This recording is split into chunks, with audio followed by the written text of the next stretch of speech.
Sakura sound নিনজাদের সাথে লড়াই করার চেষ্টা করে, কিন্তু এতে কিছুই কাজ হয় না। সাউন্ড নিনজার মেয়েটা সাকুরার চুলের মধ্যে ধরে ফেলে আর জাকুকে বলে যে সাসকেকে সাকুরার চোখের সামনেই মেরে ফেলতে। সাকুরা মনে মনে চিন্তা করে, এইবারও আমি একেবারে ইউজলেস থেকে গেলাম, আমি কারোই কাজে আসতে পারি না, এটা চিন্তা করে কান্না করতে শুরু করে। এদিকে আমরা দেখতে পাই যে সাসকের কার্স মার্ক থেকে একটা বেগুনি কালারের অরা বের হচ্ছে। জাকু সাসকেকে মেরে ফেলার জন্য সামনে যেতে থাকে, তখনই সাকুরা একটা কুনাই বের করে, তবে সাউন্ড গার্ল বলে যে এতে কোনো লাভ হবে না। সাকুরা তখন হাসে আর নিজের চুল যেগুলো ওই মেয়েটা ধরে রেখেছিল সেগুলোকে কেটে ফেলে। এটা দেখার সাথে সাথে সেখানে থাকা সবাই একেবারে অবাক হয়ে যায়। সাকুরা ওই সময়কে মনে করতে শুরু করে যখন নারুতো সাসকে এবং লি সাকুরার প্রাণ বাঁচিয়েছে। সাকুরা চিন্তা করে, আমিও এখন চেষ্টা করব যেন আমি স্ট্রং হতে পারি। সবসময় বাকিরাই সাকুরাকে বাঁচাতে আসে। তখনই ওই সাউন্ড নিনজা সাকুরার উপরে আক্রমণ করে, কিন্তু দেখতে পায় যে এখানে তো সাকুরা সাবস্টিটিউশন জুৎসুর ব্যবহার করেছে। সাউন্ড নিনজা সাকুরার সাউন্ডের মাধ্যমে সাকুরাকে খুঁজে বের করার চেষ্টা করতে শুরু করে। তখন সাকুরা হঠাৎ করে তার উপরে শুরিকেন দিয়ে আক্রমণ করে, কিন্তু জাকু সেগুলোকে ডিফেন্ড করে ফেলে আর কুনাইগুলোকে সাকুরার দিকেই পাঠিয়ে দেয়। কিন্তু এইবারও সেখানে সাকুরার সাবস্টিটিউশন ছিল। তখন জাকু বুঝতে পারে যে সাকুরা উপর থেকে আসছে। জাকু তখন সাকুরার দিকে কুনাই ছুড়ে মারে আর আশেপাশে দেখতে শুরু করে যে সাকুরা আবারও সাবস্টিটিউশনের ব্যবহার করে কোথায় থেকে আসবে। কিন্তু যেটার উপরে জাকু কুনাই মেরেছে সেটাই হলো আসল সাকুরা। সাকুরা এতগুলো কুনাইয়ের অ্যাটাক খাওয়ার পরেও জাকুর হাতের মধ্যে কুনাই ঢুকিয়ে দেয় আর অন্য হাতের মধ্যে অনেক জোরে কামড় দেয়। জাকু তখন সাকুরার উপরে ঘুষি মারতে থাকে, কিন্তু সাকুরা জাকুকে একটুর জন্য ছাড়ে না। আর ইনো এটা দেখার পরে অনেক বেশি অবাক হয়ে যায়। ইনোর মনে পড়ে যখন ইনো সাকুরার সাথে প্রথম দেখা হয়েছিল তখন সাকুরা কান্না করছিল, কারণ সাকুরার কপাল বড় হওয়ার কারণে সবাই সাকুরাকে নিয়ে মজা করত। কিন্তু তারপরেও ইনো সাকুরার সাথে বন্ধুত্ব করে আর পরের দিন ইনো সাকুরাকে একটা হেয়ার ব্যান্ড গিফট করে আর সাকুরাকে বলে যে যতই সাকুরা নিজের কপালকে লুকানোর চেষ্টা করবে ততই লোকেরা সাকুরাকে চেতাইব। ইনোর মনে পড়ে যখন সাকুরা ইনোকে বলেছিল তখন সাকুরা এটাও বলেছিল যে সাসকে লম্বা চুল পছন্দ করে আর এই কারণে এখন সেও চুলকে লম্বা করবে। আর ইনো এটা দেখার পরে অনেক বেশি অবাক হয়ে যায়, কারণ সাকুরা নিজের লম্বা লম্বা চুলগুলোকে কেটে ফেলেছে।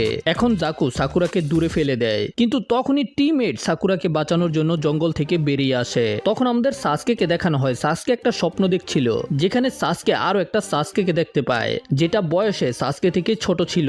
ছোট সাসকে কান্না করছিল আর বলছিল যে আমার বাবা মার এত তাড়াতাড়ি মরে যাওয়া উচিত হয়নি। আর ছোট সাসকের সামনেই তার প্যারেন্টসের ডেড বডি ছিল। আর এই স্বপ্ন থেকে আমরা বুঝতে পারি সাসকের সাথে কিছু খারাপ হয়েছে, যেটা সম্পর্কে আমরা পরের পার্টগুলোতে জানতে পারবো। আর এইদিকে আমরা দেখতে পাই যে সাসকের ভিতর থেকে এখন ওই আজব চাকরা বের হচ্ছিল। ইনো, চোজি এবং শিকামারু সাকুরাকে বাঁচানোর জন্য সামনে চলে এসেছে। তখনই জাকু চোজিকে মোটা বলে আর চোজি এটা শোনার পরে অনেক বেশি রেগে যায়। আর শিকামারু নিজের মনে মনে চিন্তা করে এখন তোর কাম তামাম হয়ে যাবে, কারণ চোজি অনেক বেশি রেগে গেছে। জাকু বলে যে ওই মোটা পালা এখান থেকে। আর এটা শোনার পরে চোজি আরো বেশি রেগে যায়। চোজি বলে যে আমি মোটা না। এটা বলার পরে টিমমেট নিজেদের স্পেশাল ফরমেশনকে তৈরি করে। তখন চোজি এক্সপেনশন জুৎসুর ব্যবহার করে বেলুনের মতো ফুলে যায় আর তারপরে চোজি একটা ক্যানন বলের মতো হয়ে যায়। তারপরে চোজি বুলডোজারের মতো জাকুর দিকে যেতে শুরু করে আর জাকু নিজের আল্ট্রাসনিক ওয়েপের মাধ্যমে চোজিকে থামানোর চেষ্টা করে, কিন্তু চোজি হঠাৎ করে উপরে উঠে জাকুর উপরে পড়তে শুরু করে। কিন্তু তখনই সাউন্ড নিনজা জাকুকে বাঁচানোর জন্য যেতে শুরু করে, কিন্তু হঠাৎ করে থেমে যায় আর দেখতে পায় যে সে অলরেডি শিকামারুর শ্যাডো পজিশনিং জুৎসুর মধ্যে আটকে গেছে।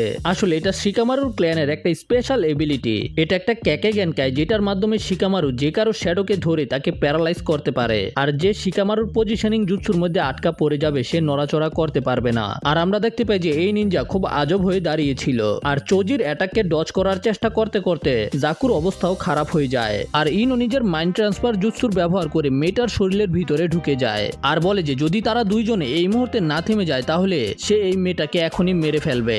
আর এটা শোনার পরে জাকু এবং ডোসু হাসতে শুরু করে দেয় আর সরাসরি ইনো মানে ওই মেয়েটার উপরে আক্রমণ করে দেয়, যে কারণে কিন এবং ইনো দুজনের বডি ইনজার হয়ে যায়। কিন নামের মেয়েটা জিজ্ঞাসা করে যে তোরা কেমন টিমমেট, তোরা টিমমেটের উপরে আক্রমণ করে দিছস। তখন ডোসু বলে যে এতে কিছুই যায় আসে না, আমাদের টার্গেট হলো শুধু সাসকে। আর যখন শিকামারুর শ্যাডো পজিশনিং জুৎসু উইক হয়ে যায় তখন সে বুঝতে পেরে যায় যে শিকামারুর শ্যাডো পজিশনিং জুৎসু শুধু 5 মিনিট টিকে থাকে। ঠিক ওই মুহূর্তে নেজি এবং টেন্টেনো লিকে খুঁজতে খুঁজতে সেখানে চলে আসে।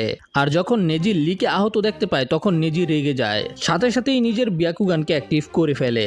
বিয়াকুগান একটা স্পেশাল কেকে গ্যানকাই, যেটা দেখার পরে জাকু এবং ডোসু অনেক বেশি ভয় পেয়ে যায়। কিন্তু তারপরেও তারা নেজিকে ফাইট করার জন্য চ্যালেঞ্জ করে। নেজি তখন একটা চাকরা দেখতে পেয়ে বলে যে আমার এখন আর তোদের সাথে লড়াই করার দরকার নেই। এদিকে সাসকের বডিকে ডার্ক চাকরা একেবারে ঘিরে ফেলেছে। সাসকে নিজের স্বপ্নের ভিতরে দেখতে পায় ছোট সাসকে বলছে যে আমার কাছে পাওয়ার ছিল না, এই কারণে কারণে আমার বাবা মাকে মরতে হয়েছে, আমি এদেরকে বাঁচাতে পারিনি, যদি আমার কাছে শক্তি থাকতো তাহলে আমি এদেরকে বাঁচাতে পারতাম। আর তখনই সাসকের জ্ঞান ফিরে আসে, কিন্তু সাসকের বডি এখনো ওই ডার্ক চাকরায় একেবারে কাবার করা ছিল। আর তার সাথে সাথে সাসকে অনেক আজব আচরণ করছিল, যেটা দেখার পরে সেখানে থাকা সবাই একেবারে অবাক হয়ে যায়। সাসকের শারিঙ্গান অ্যাক্টিভ হয়ে যায়, আর কার্স মার্ক সাসকের পুরো বডির মধ্যে ছড়িয়েছিল। সাসকে সাকুরাকে বলে যে এখন আমি নিজের সম্পূর্ণ শক্তিকে অনুভব করতে পারছি, আর এই শক্তি সাসকেকে ওরুচিমারু দিয়েছে। সাসকে বলে যে এখন সে বুঝতে পেরেছে সে হলো একটা অ্যাভেঞ্জার, আর এখন সাসকেকে আরো বেশি শক্তিশালী হতে হবে। যদি এটার জন্য সাসকেকে শয়তানের সাথেও হাত মিলাতে হয় তাহলে সাসকে মিলাবে। ডোসু সাসকের কার্স মার্ক দেখার পরে অনেক বেশি অবাক হয়ে যায়। সাসকে প্রথমে সাকুরাকে জিজ্ঞাসা করে যে সাকুরার উপরে কে প্রথমে আঘাত করেছিল। তখন জাকু বলে যে হ্যাঁ আমি করেছি, তুই আমার এখন কি ছিড়বি। শিকামারু তখন ইনোকে নিজের বডিতে ফিরে আসতে বলে, আর চোজিকেও সাথে সাথে লুকিয়ে যেতে বলে। সাসকে অনেক বেশি রেগেছিল, যে কারণে সাসকের কার্স মার্ক আরো বাড়তে শুরু করে দেয়। ডোসু এটা দেখে অনেক বেশি ভয় পাচ্ছিল, কিন্তু জাকু নিজের সুপারসোনিক স্লাইসিং অ্যাটাক দিয়ে সাসকের উপরে অ্যাটাক করে। আর যখনই এই অ্যাটাক শেষ হয় তখন জাকু চিন্তা করে যে সাসকে তো এতক্ষণে টুকরা টুকরা হয়ে গেছে, কিন্তু সাসকে তো নিজের জায়গা থেকে গায়েব ছিল।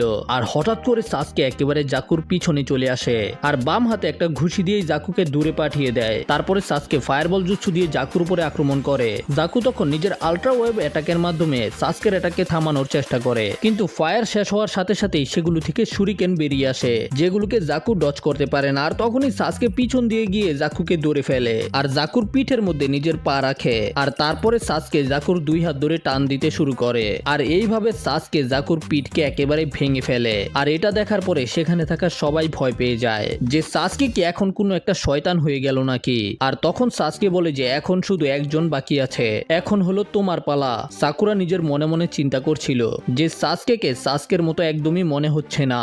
সাকুরা তখন দৌড়ে গিয়ে সাসকেকে পিছন থেকে জড়িয়ে ধরে আর সাসকেকে থামতে বলে। ঠিক এই মুহূর্তে সাসকের কার্স মার্ক আবারও নর্মাল হতে শুরু করে দেয়। ডোসু তখন নিজের স্ক্রোল সাসকেকে দিতে শুরু করে আর বলে যে সাসকে তুমি এখন যে অবস্থায় আছো আমি তোমাকে হারাতে পারবো না, কিন্তু আমি তোমাকে প্রমিস করছি যদি আমি আবারও সুযোগ পাই তোমার সাথে লড়াই করার জন্য তখন আমি পালিয়ে যাব না, কিন্তু এই মুহূর্তে আমার কিছু কনফার্ম করতে হবে। তখন সাকুরা ডোসুকে জিজ্ঞাসা করে যে এই ওরুচিমারুটা কে আর সে সাসকে থেকে কি চায়। এতে ডোসু বলে যে আমি জানি না, আমাকে শুধু